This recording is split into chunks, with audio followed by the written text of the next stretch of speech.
want to show you something. Those fine hairs on the edge of that leaf have a name, trichomes.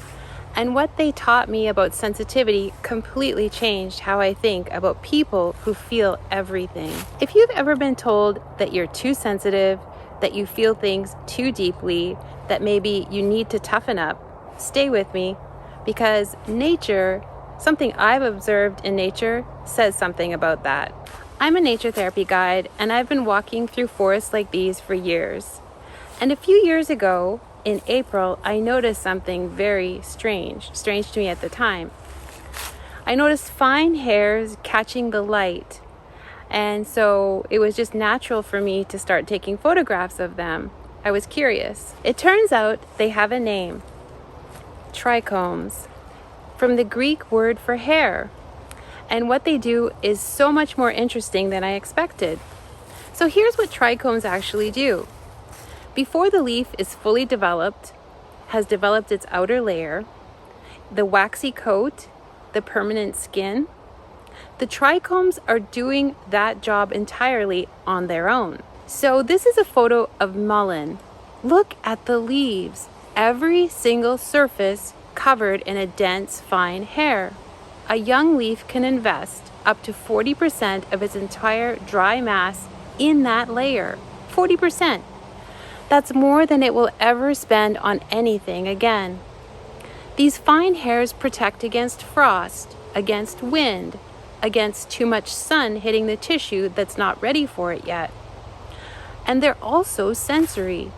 When something touches them, they transmute a signal into the plant's cells, and the whole system responds. This is a beech leaf in early May in the eastern townships. And look at those edges. Those long, silky hairs are trichomes. And by now, out here today, they're already gone. This was just a couple weeks ago. The beech shed them as they matured. And that's its design. These same trees here right now, no trichomes. The trichomes moved on, and the leaves now have their permanent skin. And this sunflower, that rough, bristly stem you've touched 100 times, those are trichomes. They stay for the life of the plant, not because the sunflower never matured, because that sensitivity is how they're designed to thrive. What's interesting is that some plants shed this sensitivity as they grow, and others keep it their whole lives. And neither is more developed than the other. They're just designed differently. And I've been thinking about this in relation to people. There's a term that you may have come across, highly sensitive person, HSP.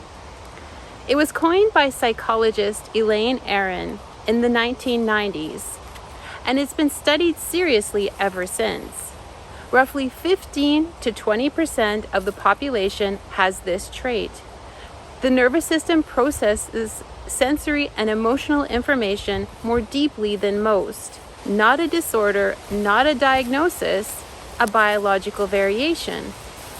Like being left-handed or having perfect pitch. If you've spent your whole life being told that you're too sensitive, that you're feeling things too deeply, that you need to toughen up, this is worth sitting with. Sensitivity is not immaturity. It's not a failure to develop a thicker skin. Some moments are genuinely sad. When something we love ends, that feeling of loss, feeling it very deeply, is not a deficiency.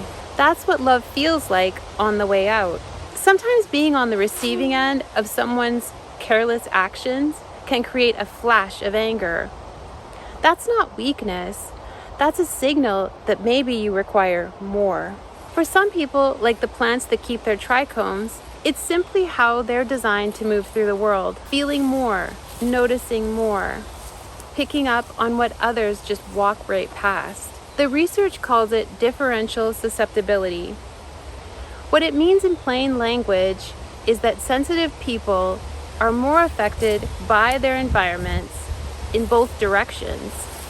So harsh, chaotic, and overstimulating environments land harder, But supportive, nourishing environments, quiet environments like this, they heal more deeply too. The same nervous system that senses noise as louder also makes stillness more restorative. So why nature specifically? Why not just a quiet room or a bath or a good book? Because our nervous system evolved out here, not indoors, not in front of a screen, out here. A 2019 Finnish study found that noise-sensitive people restored most in woodland and urban parks, and that the city center did not restore them at all. Not less, not a little, not at all. The environment mattered more for sensitive people than for anyone else in the study. A 2025 study of 1,500 people found that bird song specifically drives well-being through 3 pathways. It restores attention, it reduces stress, and it generates awe. You probably already knew this in your body. You might not have had the language for it though. So here's what I want to offer you. Not a complicated practice, not even an hour of your day. 20 minutes, a green space, perhaps some time under a tree or in a backyard or even on a bench in a park. Not to think your way through anything and not to be productive about it, simply to let your nervous system remember its natural state, outside the daily static, within the larger nourishing system of life that's always been there, waiting for you.